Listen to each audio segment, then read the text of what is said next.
Hello, everyone. Good afternoon. And we are going to start the Mini Exporting Masterclass right now. First of all, I want to thank you all for buying a copy of A to Z of Mini Exporting in Nigeria. How to build a multi-million dollar empire exporting foodstuffs.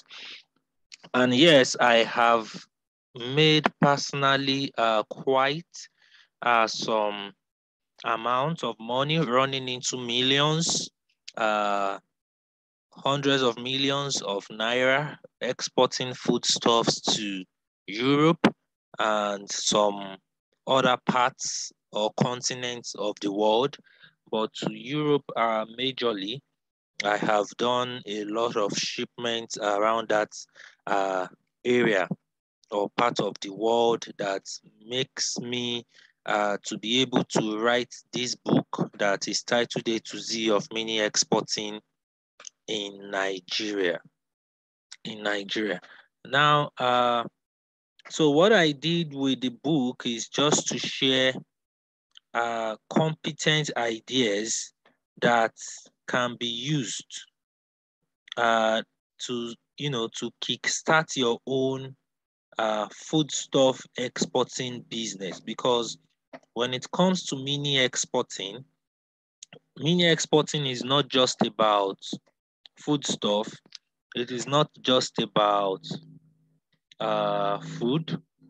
It has to do with different items or different products, uh, from fashion products uh, to commodities, uh, to artwork, to even services and different things that you can send whatever product that maybe you are producing yourself, and you want to start shipping it out there to other countries in small scale, bit by bit.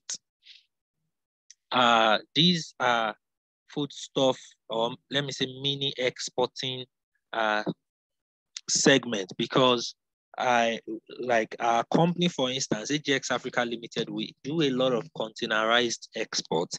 And when we are talking about containerized exports, which is, exporting via sea freight, exporting in containers, 40 feet containers, 20 feet containers, those are containerized export. When you are doing containerized export, the whole process, the whole system is different from when you have just something that is 1 kilogram, 5 kilogram, 10 kilogram, 20 kilogram, 50 kilogram that you want to also send out to other countries around the world. So this is why we said, or why we call it mini exporting, which is you sending out, or you making your shipments in very small quantity. So as low as 1 kilogram, 500 gram, you can send items out, even up to 2 tons, 1 ton.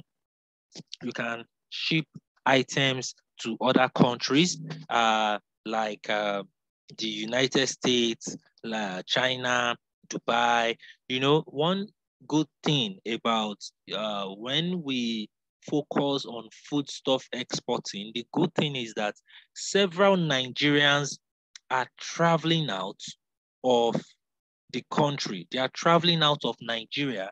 So because of that, we have a lot of our colleagues, a lot of our friends, a lot of our families out there in other parts of the world, in the US, in the UK, in Japan, in Hong Kong. Just 2 weeks ago, I was having a meeting with a friend or a colleague who lives in Hong Kong. So I want in my mind, deep in my mind, I was thinking that, oh, what a Nigerian doing in Hong Kong? But you have Nigerians like that in every part of the world, everywhere in the world. I have friends in Japan. I have friends in South Korea. I have friends even, in Australia, in very far places. where you think maybe Nigerians are not, there are Nigerians there. Nigerians are all over Africa, crawling throughout the countries in Africa, countries in Europe, countries that you've not even heard their name. Nigerians are there in Europe.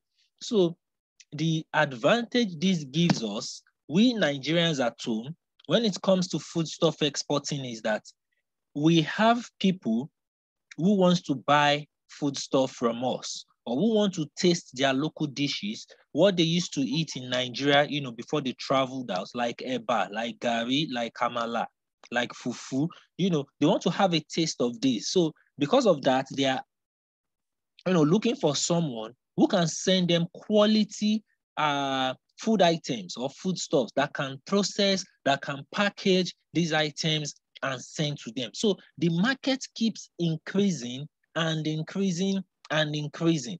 I think that it was last year where when there were a lot of medical doctors traveling out of the country. The government had to step into it, that kind of thing. Now, apart from that, that was just because maybe we all know about it. But if you go to the international airports, or maybe you go to the Nigerian passport office, you see the rate at which, in fact, at the passport office, as early as 6 a.m., 5:30 a.m., you'll see a lot of crowd. You see crowd. It will be crowded. Why? Because people are trying, they want to leave the country by all means. So some people, they want to further their education. For some people, they are looking for, greener pastures, better jobs, better opportunities, and all that. So when you look at all these, it gives you the mindset that the market is out there waiting for who is going to be able to take opportunity of that market. So now, for this particular session of Mini Exporting Masterclass, we are going to be looking at or focusing on foodstuff categorization and packaging, which is very important because you need to know how to package your foodstuffs, your food items. Now, you need a categorization because when you are trying to search for buyers, or when you are looking at, okay, how can I source for buyers, you can try to use, or this information will be of advantage to you, to be able to let them know that, oh, do you want, is it oil? Is it nuts? Or what exactly do you need? What exactly do you need? So this is also very, very important and crucial. So we'll go into our slides now. From the first slide,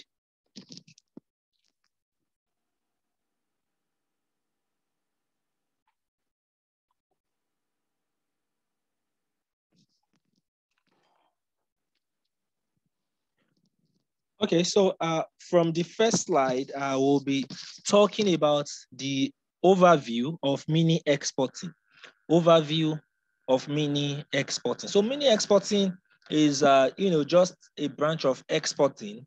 And as we know, that exporting is, or exportation is the movement of either goods or services from one country to another country in exchange of foreign exchange, for foreign exchange. So when you do this in very small quantity, in piecemeal, in bit by bit, usually it's by air freight and not sea freight. We call it mini exporting. So it could be anything. It could be brooms. It could be that maybe you are making brooms down here, and you have someone in China or someone in the United States that wants to buy, let's say 5 pieces of brooms from you, or a dozen of broom. You can't say you want to take a container. You want to book a container just to ship that broom to, just 12 pieces of broom or units of broom to your client in the US. So basically you have to use air freight, and air freight, which is faster and all that. So that's mini exporting, because what you are sending out at that particular time is still relatively small compared to containerized exports. So mini exporting is moving or selling goods, products, items to buyers from other countries in smaller quantities as low as 1 kilogram and as high as 1 to 2 tons via air freight. So the currency you get from mini exporting can be your local currency, and it can also be a foreign currency.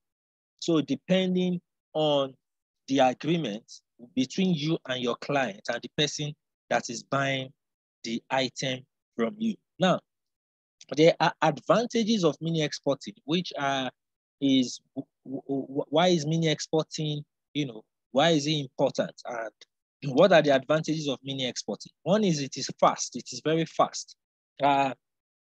You can take, let's say, 25 liters of palm oil to your freight agent, and in the next 72 hours, your client already got it. So it is fast. It is very fast while you are shipping out or while you are sending out, unlike sea freight that can take months. So when your container is on the ocean, for instance, I still have a container on the ocean and going to a country in the EU. It has been on the ocean for the past, I think, like 30 days now. So, but it's in the EU right now. But though it's not at the port of its destination, but it's actually in the EU, and it has been on sea for the last 30 days. So what am I trying to say is mini exporting saves a lot of time. Before you know it, in just 48 to 72 4 working days, your client already has the item or the product. It saves time. It saves a lot of time. You can do mini exporting without documentation. Yeah, in the sense that all you have to do is hand over whatever you want to ship or whatever you want to send to your freight agent. Just like I explained in the book, in the A to Z of mini exporting, the importance of freight agents and cargo handlers. So all you just have to do is to get your items or your goods and deliver it to them. Once you deliver it to them, they will just take it up and send what you want. They won't be they won't be thinking about giving you this certificate, that certificate, this certificate, that certificate, whatever is needed. They will just get it done. So it's something that you can do that you don't have to start worrying about, oh, how do I get this certification? How do I get that certification? How do I get this certification? Because usually, even when you want to send something that is, let's say, like 1 kilogram, 1 kilogram of food item, it's something that someone who is actually traveling to that same destination can just put into his box without any, many documentation or anything that is needed. So because of that, it's not like a containerized export where you need proper documentation, because the customs over there has to look at it. They have to look at the document, the certification, if everything is properly done, if the whatever you are sending or you are shipping into their country, if it's genuine, if it's of quality, if it contains no diseases and all that. They do this too for whatever you are sending through air freight, but not as much as the containerized cargoes. So not as much as, oh, I have to send the documents to the person that is over there for the person to use to clear the goods. No, it's not needed when what you are dealing with is just mini exporting. So you make use of air freight in mini exporting, yes, except when it is a groupage. That's when you make use of sea freight. A groupage is just a business relationship whereby two or more people can come together and say, oh, let's put our goods or our items, let's put them together so that it can contain a 20-feet container while we share the cost of the freight, of the logistics to the destination where we want to push it, while we share it among ourselves. So at the end of the day, they spend less and they use safe freight. So that's also like another form of mini exporting, but two or more people have to come together to now use at least a 20-feet container on sea freight. Now, another advantage is you can export every category of items with mini exporting. Yes, you can do that. In fact, when you are sending out fashion items, footwear, arts, and all that, you can easily tell, whoever is interviewing you that these are items that you want to use for yourself while you are in their country. Meanwhile, it could be something that you want to sell to maybe work colleagues, friends, families over there. So another thing to look at is the disadvantages. The disadvantages of mini exporting. One thing is mini exporting is costly. It's costly because now you are sending it through air freight. Air freight is costlier than sea freight. It's not like sea freight that by the time you do your calculation to how much you are paying per kilogram, you see that it's actually little compared to air freight. Air freight, you can pay as high as 5,000 naira per kilogram to make a shipment, as high as 10,000 naira per kilogram to ship to make a shipment, depending on the destination. But when it comes to sea freight, it's very low. The price is very, very low. The only thing is you need larger quantity for sea freight.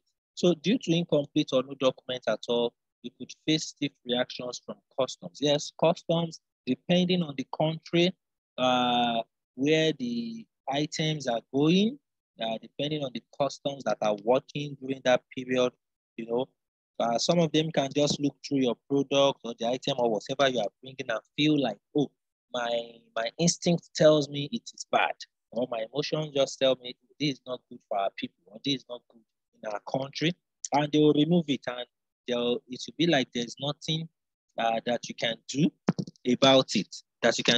So this is also another thing about mini exporting. Like the UK, for instance, the UK can actually accept a product today, and tomorrow they might tell you they are no longer accepting that product anymore. So foodstuff exporting, just like what I was saying earlier on at the at the start of the class, according to the World Bank data in 2018, the Nigerian diaspora remittance was $24.31 billion. In 2019, it dropped to $23.81 billion, and in 2020, it fell to $17.21 billion. Now, the reason why I quoted this data in the book is that I want you to understand that when it comes to Nigerians in diaspora, the amount of money that comes back to our country from them is not small. Is not a small amount of money. And that's why when you look at the calculation from World Bank, what they are saying is that the money that Nigerians in diaspora are sending back to Nigeria, it makes up 4% of Nigeria's gross domestic product, that is GDP, as at 2020, when it has dropped to $17.1 billion. So now you need to ask yourself the question that out of this $17.1 billion that was remitted in 2020, how much went to you? How much did you get? So it's not a question of maybe my uncle is in the US, I have a relative abroad, I have some friends or colleagues overseas and all that. So you might not even know anybody over there. All you just have to do is to start your own foodstuff export business or mini exporting business. And, with hard work, with strategic work, you get your first client and your business scales from there. So according to the United Nations Department of Economic and Social Affairs, Nigeria has a diaspora population of 1.7 million as of 2020. So now, if you look at it as of 2020, Nigeria has 1.7 million people in diaspora in different countries around the world. Now, if you look at the calculation of the remittance of that year, it means that one Nigerian abroad is sending back $38,428 to Nigeria. These across those 3 years that was calculated. So just look at that. So if one person is sending back 38,420. That's a lot of money. If you calculate it right now, due to inflation, let's multiply it by 500, you see how much that is. It's a lot. So if you look at that, at least you as a foodstuff exporter should be getting something out of this remittance. So there should be like a percentage of this remittance that comes to you, because look at our brothers and sisters in the US, in the UK, in Australia, in different countries like that, even in Kenya, South Africa. You see them putting on Ankara, you see them eating semo, eating pounded yam, eating okra soup, eating doing party, going for owambe, putting on agbada, and different things, putting on beads, wearing ashofi, which is like this traditional wear for traditional weddings and all that. Yoruba traditional wedding. You see headgears, different headgears. All these things, how are they getting it? And where are they getting it from? Who is supplying them? Who is sending it to them? Have you asked yourself this question? So these are some of the things that you need to know. Nigerians in diaspora are, there's a popular saying that Nigerians are everywhere. Nigerians are in Africa, we're everywhere in Africa. We're in Europe, we're in Australia, we're in Asia, we're in the Middle East. There's no place you get to around the world where there are no Nigerians. Where there are no Nigerians. So we get to see Nigerians everywhere. Then to categorize foodstuff, our categorization, we have the raw food, we have cooking oil, we have spices and herbs, we have fish, we have frozen foods, we have vegetables, we have swallows, we have fruits, we have nuts, we have canned foods, we have dairy products, we have snacks, we have beverages, we have herbal mixtures. Now, one reason why you have to pay attention to foodstuff categorization is that it helps you to analyze, it helps you to understand what part of the market or what part of these foodstuff exporting business you want to go into. Do you want to focus on raw food or cooking oil or herbs and spices or fish or frozen food like frozen snakes? I have some friends, some colleagues that the only thing they do is frozen snail. They don't do any other thing. What they ship is frozen snail. So when you need frozen snail, maybe in the US, Canada, in different places, send frozen snail. So they have a very large order that can fill in their 20 feet reefer container, and they put their snail in styrofoam and all that, and package it very well, very clean, very neat. So now, at the same time, when you come to this slide, you see fruits, nuts, canned food, dairy products, snacks, beverages, herbal mixture. Yeah, herbal mixture. Herbal mixture that like the aroma bitters, the origin bitters, the social XYZ bitters, the color Parado bitters. All these bitters, they are exported. Yes, we send them out of the country to other countries that where Nigerians then they consume this herbal mixture. So now, foodstuff categorization. Under the raw food, we have beans, we have rice, we have garri, we have yam, plantain, potato. I took just about 6, yes, 6 of each, so that we just go through 6 of each. So for foodstuff export, well, there is no limitation to you just focusing on some or saying maybe you can't export. There are some things you can't export. There is, that kind of limitation does not exist in foodstuff exporting. And that's why I listed everything across like this in this slide, so that you know that you can actually export everything. So if you wish to, you can export everything. And if you wish, you can export just the things that you focus on, or just the thing that you are focused or that you select. So you can select maybe beans and rice, or you are selecting just potato and plantain.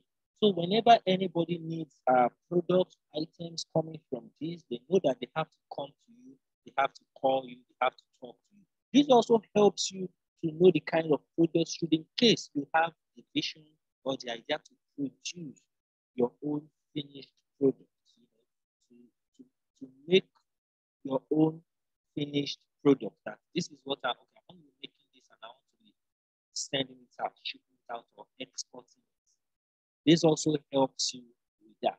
So under cooking oil, there's palm oil, there's vegetable oil, there's coconut oil, there's groundnut oil, there's soybean oil, there's palm kernel oil.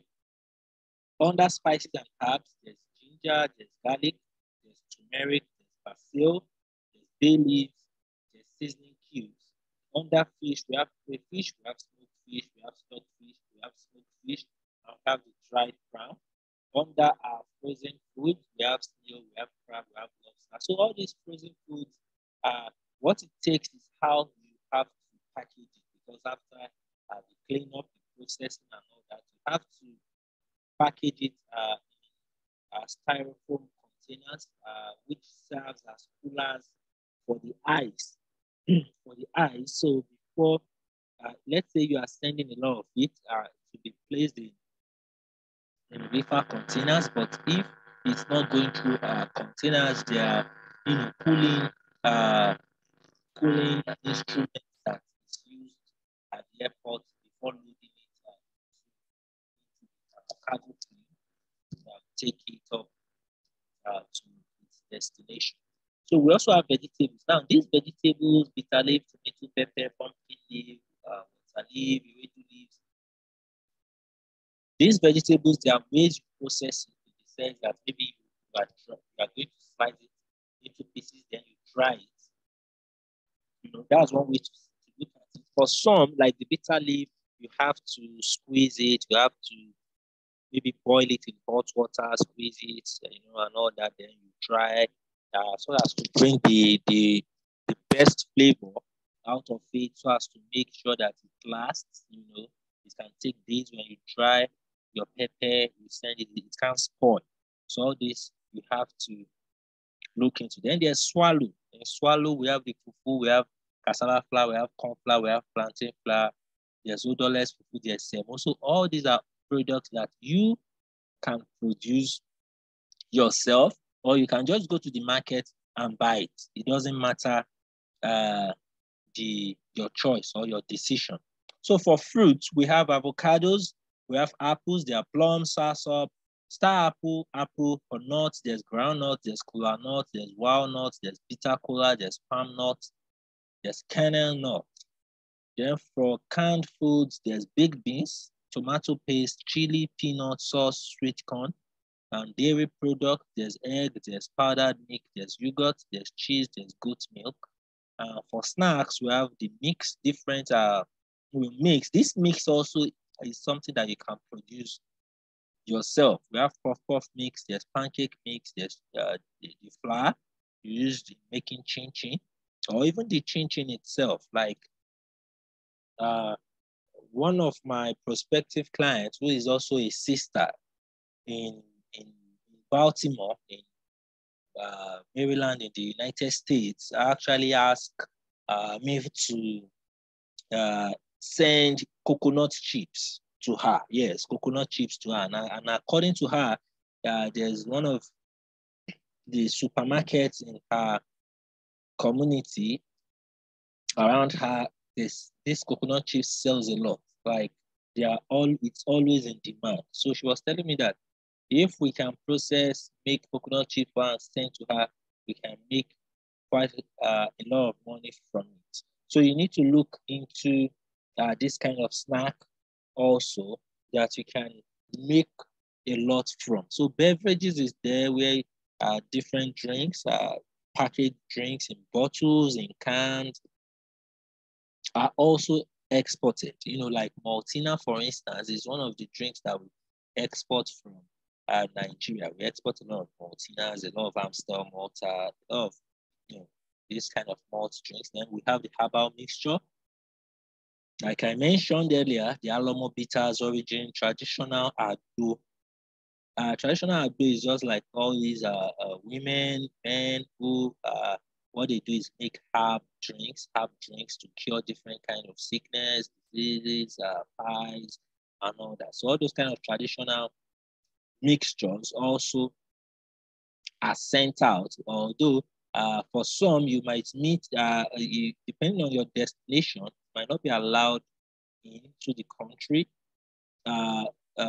So for some, it's allowed. They won't actually reject it. So, but most especially if but if the product is packaged like the Alomo, like the origin, like the Buzu Bitters, and that, it should be allowed because for those products they are already packaged, branded, they have manufacturing date, they have expiry date, they have the batch, the batch codes and all that, which is very important or crucial when you are the one manufacturing or producing your own product, your own food product, and you are not just going to the market to buy it.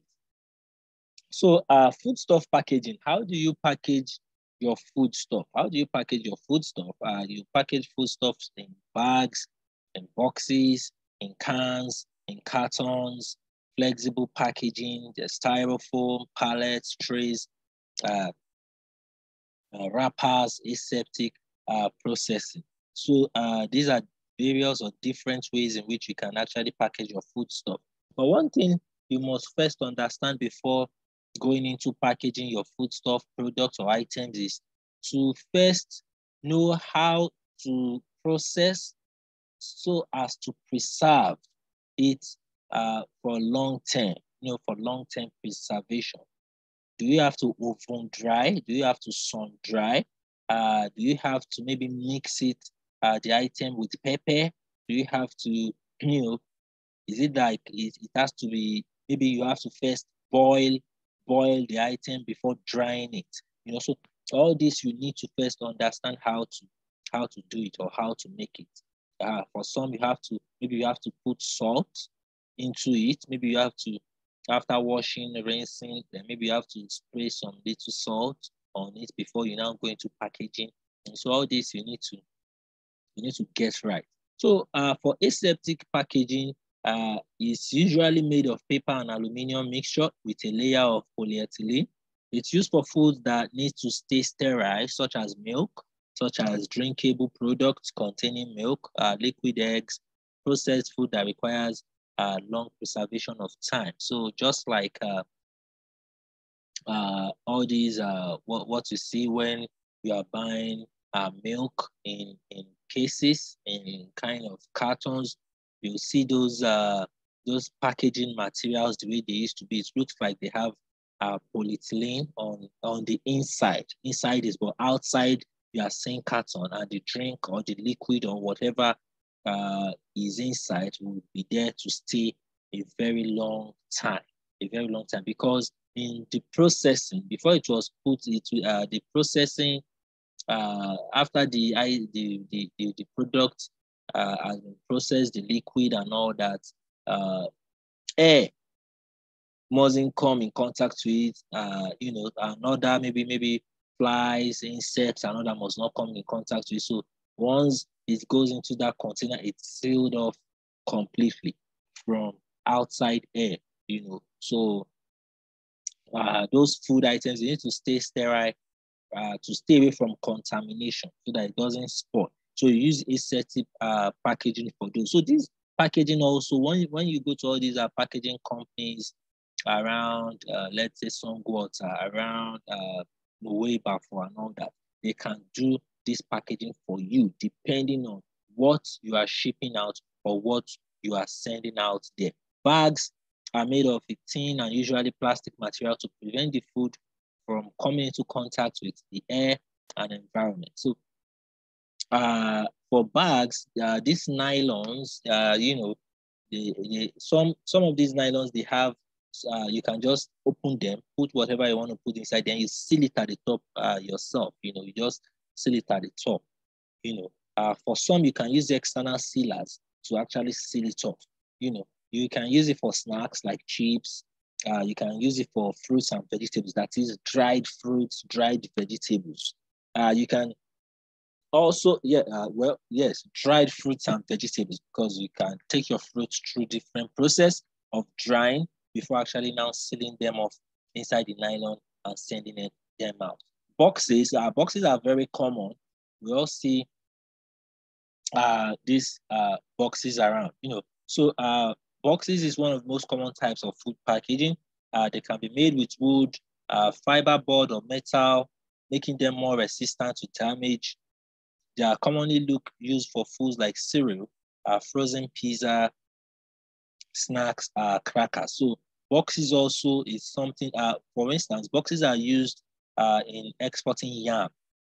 So, the boxes are constructed in a way that it has a lot of air. A lot of air can actually come into it. So you see medium yams being cleaned up, placed into it with good air space and all that. So boxes are actually very, very good for whatever has to do with tubers that you want to send out. You can also use it for cereal. Depending on the way the box is structured. So if you are using for cereals and all that, it could be like something that not much air can actually enter into it. Then we have cans.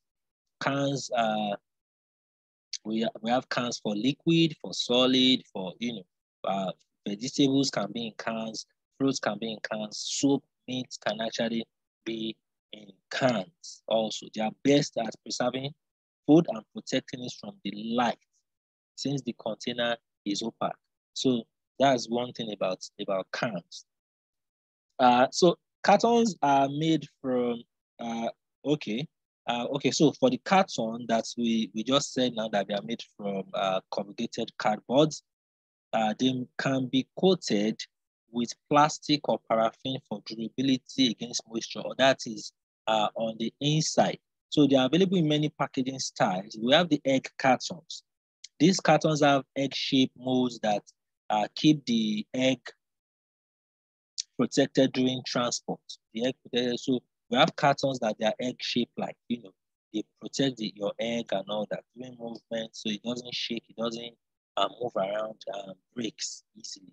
We have aseptic cartons, just like the one we just spoke about now, the aseptic packaging, whereby the inside we have a kind of nylon-like and all that. So you can use this for juice, for milk, and also if you are in the supermarket, if you look at the cartons for drinks like Chivita, yes, like Chivita, other drinks in that area, even let's say like your Hollandia milk or Hollandia yogurt or that kind of, you can see the differences in that kind of cartons and all that. Yeah, those packaging materials can come at a little bit high, on the high price, on the high side, but depending on your client, the person you're actually selling to will determine the kind of product or the kind of package that you are going to finally settle down for. So depending on your negotiation, depending on the pricing and all that, then if the buyer is not specifying, is not telling you that, oh, use this kind of carton to package this product for me. So you are actually free to, package in a way that will also be profitable, for you, and durable for the product that you are sending out. Very, very important, because you don't want to send something that your client over there is now complaining to you that it has spoiled before it gets to him or her. We have folding cartons also that are made as flat cardboard pieces to be assembled by the food manufacturer. So this one, a lot of my colleagues use it. We also use it, the folding cartons, because you are going to be the ones to now pull it out, bring it up, put sellotapes on it after you, placed whatever you want to place it. Then we have the gabble top cartons. This carbon style gabble at the top can be pinched and pulled to open, just like that Hollandia milk carton that has like a triangle. So you can just pinch the top and just tear it out yourself. And so we have things. Yes. So all these you can get their quotation, their pricing from different packaging companies around. Then we have the wrappers. Wrappers that take plastic packaging that protect food from the environment. So let's say what you are sending out is like candy, is granola bar, is maybe like cake, in form of cake that you know, oh, this cake can take up to 2 weeks, even 3 weeks before it maybe spoils or anything, or even a month. So you can use wrappers, nylon wrappers for this kind of products. We have pallets also. You can use pallets. Pallets are used to transport large quantities of food containers. The product is usually wrapped for extra security on the inside of the pallet. So we have flexible packaging. Is a non-rigid package that can take on any shape like bags. It protects the content from the environment and extends their shelf life. An example of flexible packaging is bagged salad varieties. Now, one thing about all these packaging is some of them, by the time you do your calculation, because for instance, let's say 1 kilogram of the item that your client is buying is 5,000. Then packaging material is costing like 10,000. So if you are giving your client like a total cost of 20,000, right, you know, your own markup, let's say 25,000 with your own profit markup, logistics and all that. It looks very on the high side because your client can actually call a friend or a family or a colleague in the same environment and say, hey, how much is this? And that one will just say it's 5,000. So your client will look at it, oh, you are costing 25,000. Meanwhile, it costs just 5,000. So he might, because of that, just say, call someone and say, hey, buy me so and so, 5,000. But at the end of the day, by the time the item or the products get to him, he might not get to him in a very good way or fresh quality, the standards, and all that. And they might start complaining and all that. But what they won't have understood is the processing that was put into it, the logistics, the packaging. So all these you need to review, analyze to make sure that okay, your price is not too much on the high side. And by the time the product gets there, the food products or the food item is still going to be very fresh, it's going to last long, and the quality is not going to reduce. So these are very, very crucial. Very, very crucial.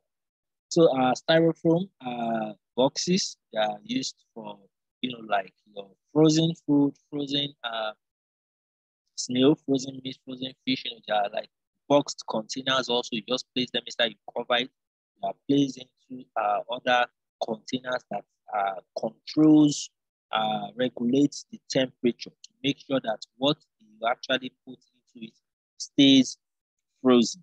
So it should be for instance, let's say it's a 40-feet container or a 20-feet container. It's going to be frozen like that till it gets to its destination. Maybe the US, maybe maybe Canada, maybe.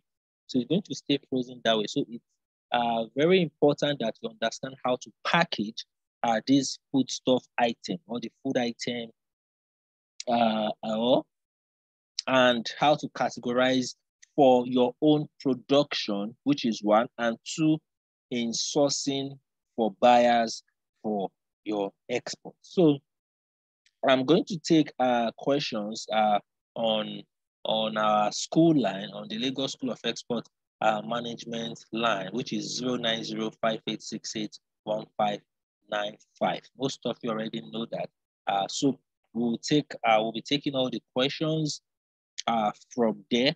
So thank you for buying A to Z of Mini Exporting. Next week, we are going to be having going into our 7 days masterclass based on A to Z of Mini Exporting in Nigeria. Thank you very much for your time and have a great day.